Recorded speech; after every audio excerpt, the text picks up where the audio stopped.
Welcome to Wrestling with Heart, a podcast looking at pro wrestlers giving back to their community.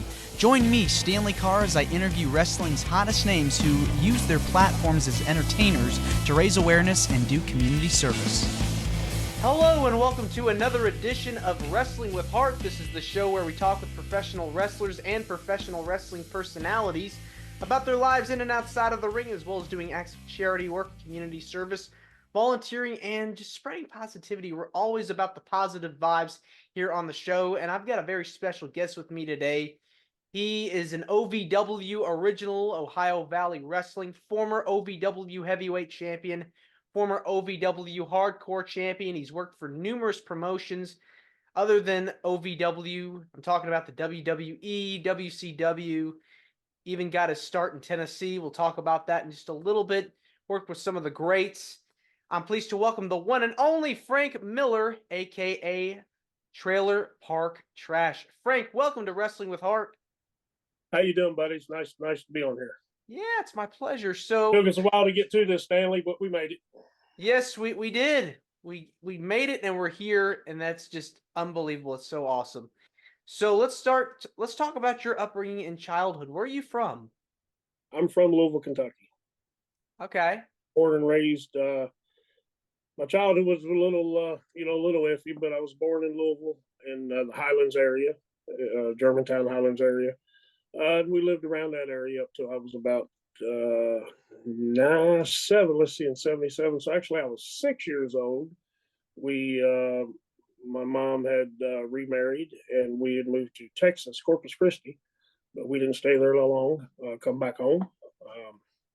12, when I turned 12, we moved to Las Vegas. Lived out there till I was 15, and I come back home. And when I come back home, and I always watched wrestling growing up. That was the Saturday thing around here. Saturdays at noon, I believe. I can't remember what channels it started on, but I remember when WDRB really first started to get going. That was one of the channels back here with wrestling. And Presto the Magic Clown was on there. It's pretty cool. But so 15, so I think I was about 18, 19 when I got go to the gardens and whatnot, and then heard about Danny opening up a school. So. Yeah, Louisville was a very big area for pro wrestling. You had a lot of people like Bill Dundee, Jerry Lawler, Jackie Fargo, Tojo Yamamoto, Jerry Jarrett. A lot of people came through that area as well over the time, like Andre the Giant, Ric Flair, and so many others. Really was pretty much everybody at some point, anybody that would be known to this day, or anybody people could look up that was known back in the day, all come through. Which, in those days, Louisville was part of the Memphis territory, so they all come through the Memphis territory, which was Louisville. Yeah, Nick Goulas had owned it, and later on Jerry Jarrett took it over. If anybody wants to read up on Memphis wrestling, you can find information online on the internet, or check out Memphis Heat, which is an incredible documentary if you haven't watched it. It is, and Memphis wrestling was, me growing up, that's all there was. I didn't know anything about Georgia, Texas. I didn't know anything about any other wrestling. Cable TV wasn't out yet, so unless you had traveled a lot or just what, depending on the area you lived in, but we just had Memphis wrestling for a long time. So, but Memphis wrestling was so unique in the way that their storylines. You didn't have to be, 6'8" and be a big muscle bound freak that lived in the gym. People believed, and I did growing up. You believed in their characters. You believed that's who they were. I remember as a little kid, my mom would take me down because a lot of times couldn't afford to go to the wrestling matches. But she would take me down early so we could sit and watch them come in. Just so I could see them. And I remember the feelings I would get seeing Dennis Condrey when I was real little. I always scared the shit out of me. Really? Just watching him get out of his car and go into the building. He was just as, that's kind of that. That's how good he was at being. So amazing. A lot of people were just so into it. I mean, they'd boo the bad guys, they cheer the good guys. Really, like a lot of crowd participation. It's just that's what makes up professional wrestling. Growing up, you had to get tickets that Tuesday for the following Tuesday. ringside, you can never get. Ringside was the same people I remember growing up for years. The same people said ringside. I remember a gentleman, I never knew his real name, but they called him Grandpa. And he was ringside and give all the wrestlers hell for years, 30 years or better. And then we had that in OVW. We had our group of we had our fan base that come to every show, because in those days OVW we did the impossible. We was running 3 to 5 shows a night, the same damn area. We wasn't even. You'd go to Bedford, Kentucky, but 30 miles. E-Town might have been the farthest we went, back in those days. But everything was, we'd go from Jeffersonville to Dixie Highway, which is probably 10, 15 miles, but still. That's we drew at each show. Yeah, you guys definitely had a lot of experience with traveling. OVW definitely was a perfect training ground. It still is. Have you watched the new documentary on Netflix? No, honestly, I don't watch anything wrestling anymore. It's just different, and it's not, and I'm not going to knock it because it's, different generation, different times, and everybody has a different cup of tea. So, hey, God bless you, do the best you can. And I hope everybody gets to be able to live their dream like I did. That's the main thing. But no, I haven't watched it. Like I said, I haven't watched a wrestling match outside of some of my own that's been sent to me by people and whatnot, because I don't really even have a lot of stuff on tape. I never was a very big person in picture taking with guys or having a lot of film. Now early on, Danny gives you films of your matches early on. That's how you went home and then you studied your matches. It wasn't. He was constantly learning. He was constantly training, whether he was at a match or he was at home. Doing interviews, you learn. You stand in front of a mirror and look at yourself and start cutting promos. And that's how you tried. That's how you tried to start learning. To do those things. You had to take initiative, not just go to class and go home. You Right. have to take it that and it become your life. Just kind of like what I'm doing now. It's the same thing. You have to devote your life to it if you want to be successful. And my goal was to make it to Memphis. Everything after that was just icing on the cake. But my goal was to make it to Memphis, and I wasn't happy. I didn't. The little bit of time in WWE wasn't really enjoyable because again, it was very stressful. Everybody walked around with pins and needles and whatnot. And I was more of the old Memphis style. That was my cup of tea.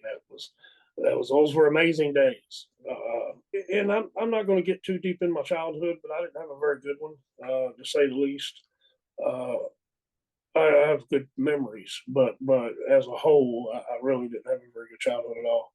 I had a very abusive alcoholic stepfather, very mental and physically abusive and whatnot. So wrestling to me was the 1 hour a week to get away from reality. I guess that was of course as a little kid you have your adults saying, "Oh, that shit's fake," and then you had the people that loved it too and whatnot. But Exactly. I know for a long time growing up, I spent the weekends at my grandparents' house, my father's parents. And that was one thing. My grandma, if I went to the track with my grandpa that morning to the racetrack, it was always made sure I was home by noon at Saturday so I could watch wrestling because that was my getaway. Who were your And so favorite? you just loved it growing up, and I would sit there and daydream about being one of them and, being out on the road. And you believed all the stories, you believed everything. So, you just thought, wow, man, I would, what I would do to be one of those guys. Who were your favorites growing up to watch? Jackie Fargo. The youngest memories I have is Jackie Fargo as babyface, and a guy named Giveaway. He was Big Bad John. Guy same character. Big Bad John also I believe was the Bicentennial Baby for a little bit, and I think I'm talking 1976. So I was like 5 years old. But because I think that was the Bicentennial, and that's why he probably had that gimmick. I'm assuming. I never really looked it up. But I know he also was the Bicentennial Baby, Big Bad John, guys like that. Let's say Dennis Condrey. Then as time went on a little bit, and then come Jimmy Hart. I mean, man, all of them guys. As you got older and got in the business, I respected them even more of how good they were. That you made you love. You just couldn't hate. You hated them with a passion, or you just loved them to death. Man, it was great. It was believable. In those days, kayfabe was observed. I was fortunate enough when I got in the business; it was still old school. it wasn't, Danny was the first open school I know of that ever offered any kind of training for wrestling. And not everybody made it, but Danny gave everybody a venue to, hey, come and try to at least live your dream, give you the opportunity. So, but yeah, those guys growing up, man, I can't think of. There are so many of them, but like I said, Jackie Fargo is my youngest memories of the first one I just really fell in love with. And then Jerry Lawler, I remember. Again, maybe talking 4 or 5 years old, I remember wrestling with my brothers, and I would wear a tank top so I could pull the strap down. I just started going to do the Jerry Lawler thing, man. It's awesome. Yeah, and like you said, you got to meet your idols and you eventually went on the road and we talked a little bit about, OVW, but like when you started becoming a wrestler, I've had so many people talk about the training process. What was your experience like as far as training goes? Well, now you got to understand, I was completely different kid. I was very shy, very very shy, and not to everybody in all things, but if I knew you, I'd be myself. But I was very shy to people I didn't know. Danny Davis will tell you the day I went to meet him to talk about joining the school, I couldn't even look at him in the eyes. I was looking down, nervous wreck, scared kid. But so I wasn't really into weightlifting or anything at that time. I was I think 19-year-old kid partying, drinking, smoking pot, raising hell. Wasn't really in shape at all. So it was really tough on me because, but it was the best thing that happened to me too. But it was rough, man, in the beginning. The ring is not what a lot of people thought it was in those days. The Mhm. ring was hard, man. It had some give to it, but it was hard.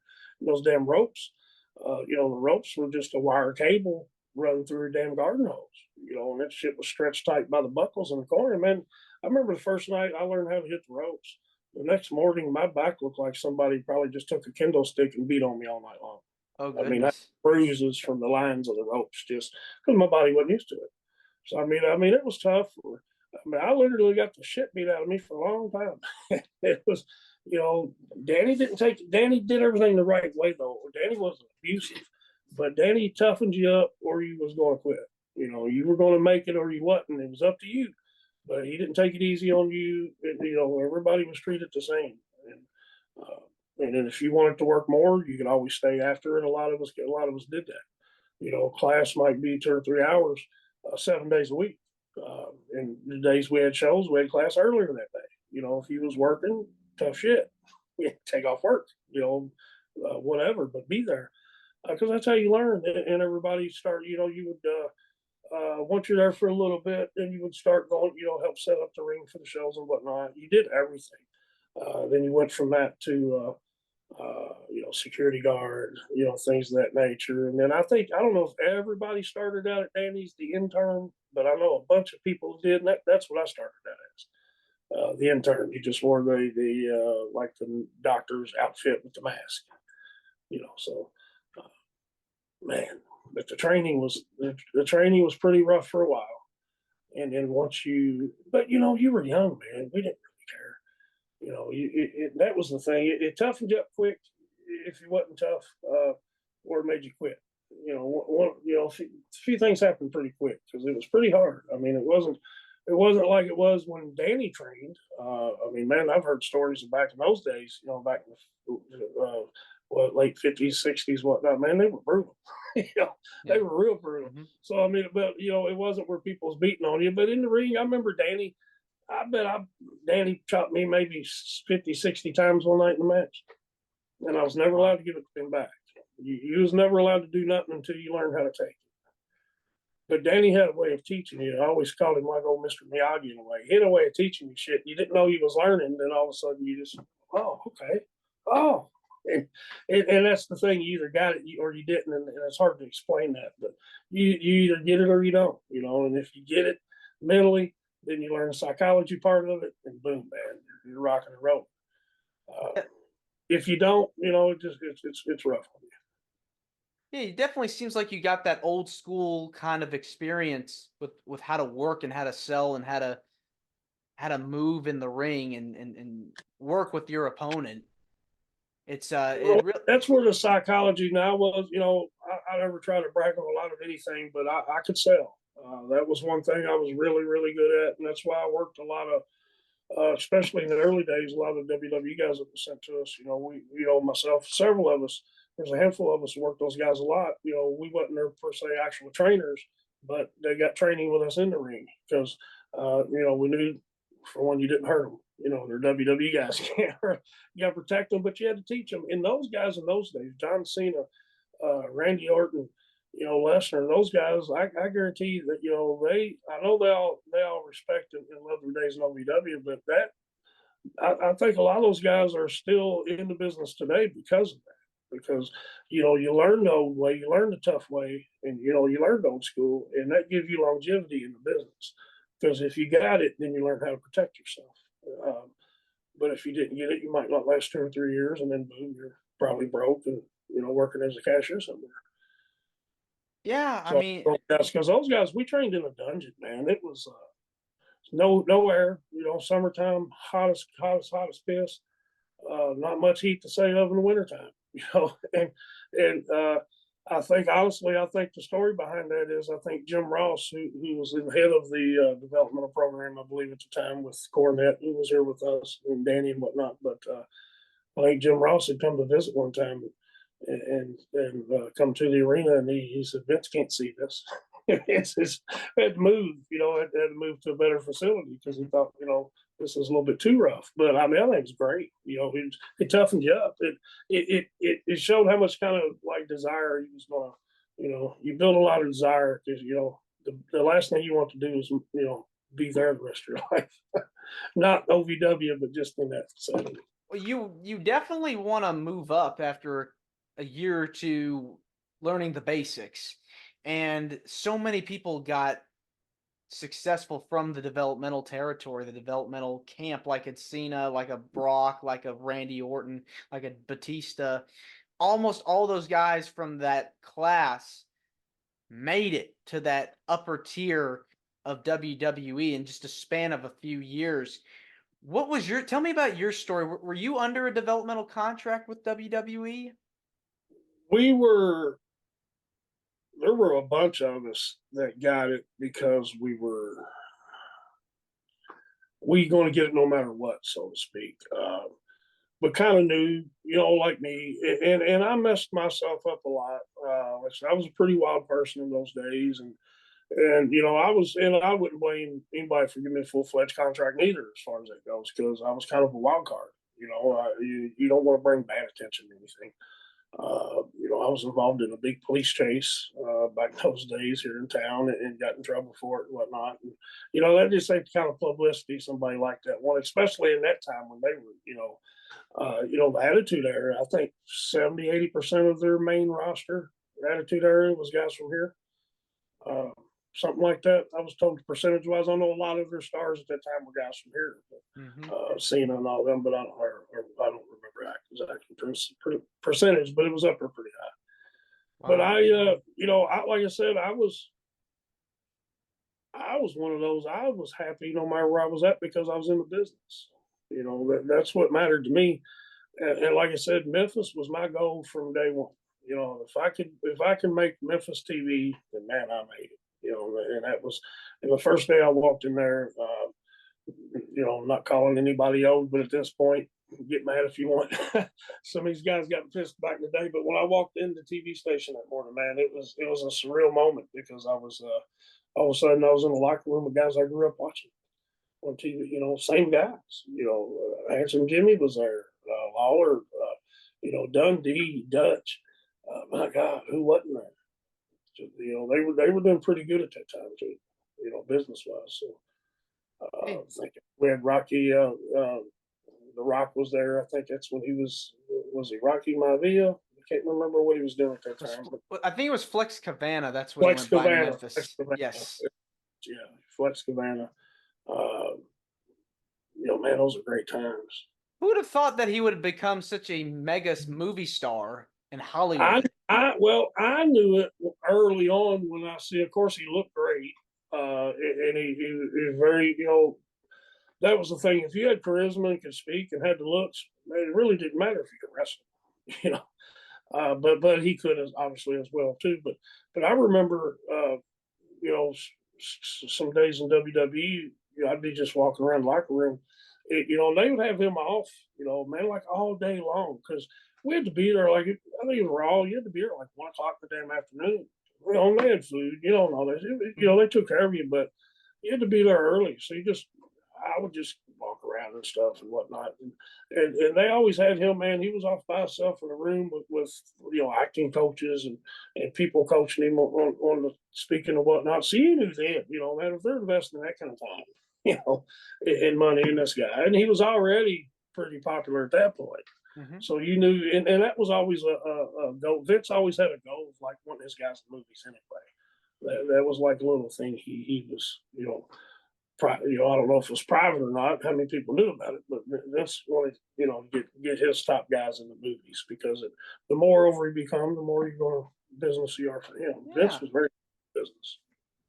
Yeah, definitely. A lot of those guys from Memphis became huge in the WWE and the national scene, and it's so cool to see their start where they became stars from. It's unbelievable. It's so Yeah, awesome. well, like, you know, even in the 80s and the honky tonk man, you know, people don't realize you look back Wayne Ferris back in the 70s, you know, Memphis, part of the Blondes, in the First Family. And, you know, there's guys back then and if you looked at him back then, it wouldn't even look like, don't even look like Tom. Honky. You know, but there are a lot of guys that become different characters when they went up there, and people didn't, you know, put two and two together for a while. Right. Coco right. Beware, you know, he kept the same name, but, you know, completely different gimmick. He goes up to Memphis and he's the Birdman, you know, Coco Beware. Coco was big around here for a long time. Yeah.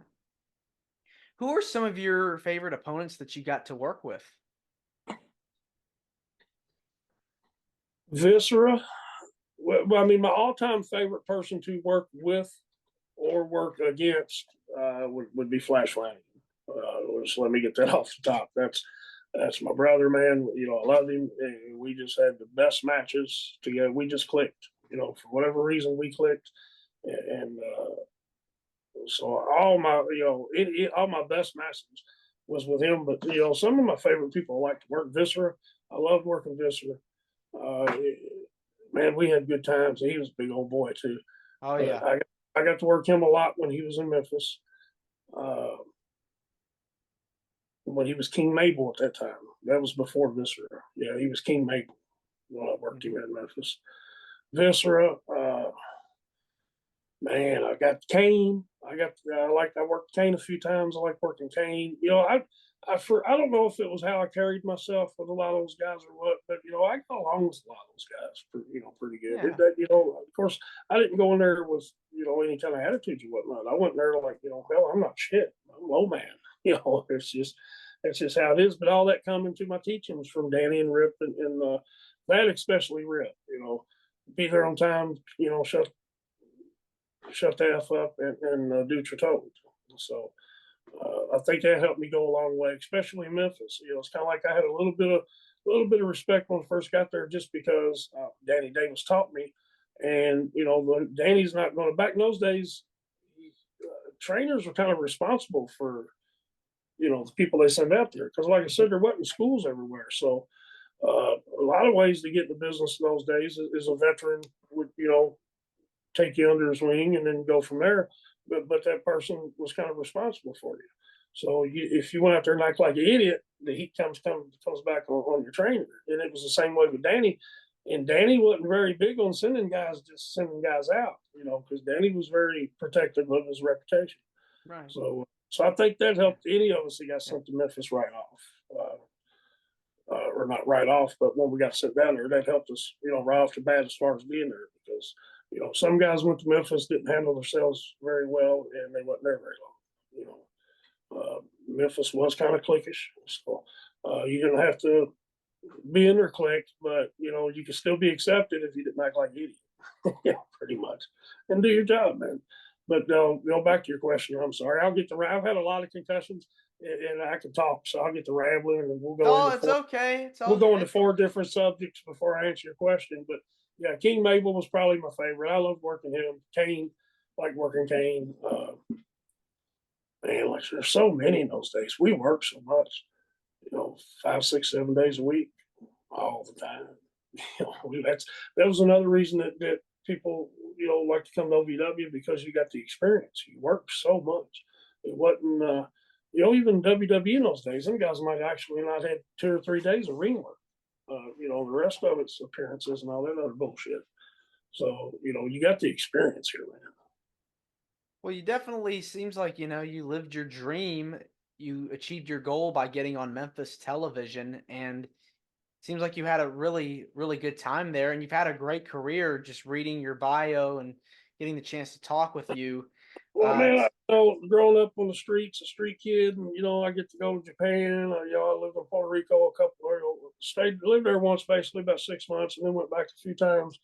I've been to so many different places that I would have never been to if it wasn't for business. In the business, I credit Danny Davis for everything I'm today. He took a wise ass, little shy punk, and made a man out of me because I raised my daughter. Um, I got custody of her. I took her when she was 18 months old, and I think through courts finally got paperwork full custody when she was like 4. But I've had her since she was 18 months old. So I raised her by myself. And did a very good job with that. She's grown into a nice woman, nice young woman, married a good kid. A couple kids. I got a couple grandkids, and she's doing great. So, but anyway, I would have never been strong enough or responsible enough of a person to do that if it was not for the business and Danny Davis. outside of the United States. What country was your favorite to wrestle in? Puerto Rico, believe it or not. Yeah. Puerto Rico could be rough too, Oh yeah. but it was because the fans were in it. I was told that at that time when I was in Puerto Rico, the first time anyway, I was told that the fans' reactions down there was like it was in the '70s Memphis. So, and it was, man, it was awesome. Just the way wow, wow, it was. But boy, I was a heel, so you had to be careful. They throw shit at you. So you had to be careful, man. People try to stick you with shit when you're going in and out. It was pretty crazy, but man, I love working down there. I stayed down there for 6 months. Left them home. Had to take care of the running from the police bullshit, and it was a DUI, Bailey over DUI. But anyway, I made mistakes, and so I had to come back and deal with that, and then got back to work in OVW, and then I went down there a couple more times. I went down there to work with my buddy Flash for Savio Vega for the Christmas shows. Went down there for I think a 10-day deal, I think it was. Yeah, just the fans' reactions down there is great. It's like, and once you're on TV down there, the whole damn island knows you. Because everybody watches it. If you're a boxer, play baseball, or a wrestler on TV in Puerto Rico, man, they all know who the hell you are because that's all they watch. So it was that was as far as the fan base went, I love working. Yeah, they definitely seem to take the wrestling seriously in other parts of the country or in other parts of the world because it's a whole Yeah, other man. animal. It really is. They really get. Yeah. I don't know what it's like down there now, but when I was in Puerto Rico, there was still a lot of fan base that believed it. Still believed, Mm-hmm. and they grew up. But hell, they have an idol down there. Carlos Colon. That island. There's people down there that they've known him from birth. Just so it's kind of bred into them as they grow up. Really, Yeah. It's in the blood. pretty much in the blood. Yeah. Well, let's switch gears and talk about the stuff that you've done in your community. I know you've done a lot of charity work and volunteering outside of wrestling. Tell me about some of the partnerships that you've worked with outside of wrestling as far as charity is concerned, charity Well, work is really, concerned. wrestling has a lot to do with a lot of things we used to do. I used to really get involved. Expect anything to do with the kid, I'm on it. I will do anything. And back in the day, we used to do benefits all the time, fundraisers. Where we donate the gate, the door for whatever reason calls. I mean, there was a time when I was running OVW, there was a time Danny put me aside. Danny was all for it too, But then, hey kid, I'm all good for what you're doing, but we got to run some shows and keep the doors open too. Mm-hmm. Mm-hmm. Because I was all for it, man. If somebody died, when they were having issues, if it was a wrestling fan or somebody that somebody knew that was, it was word of mouth. Hey, man, oh, my cousin died, and they're having problems there. On the show, let's have a show, man. Get the word out. Benefit, we'll give you the door. We did that a lot. Yeah. That's And I awesome. would get involved in anything in the community as far as here's more, especially as I've gotten older. Um, help anybody out. I'm all for helping anybody anymore. This world's tough, man. So we don't need to be against each other. It's okay to disagree, but you don't have to hate each other. But mainly it was mainly a lot to do with wrestling shows. We would put on benefits for. There was a kid here that was murdered. It was pretty high profile murder back then. Also, we did benefit for his father. Uh, and whatnot, tried to help with that, funeral service, or we just, kids at hospitalization.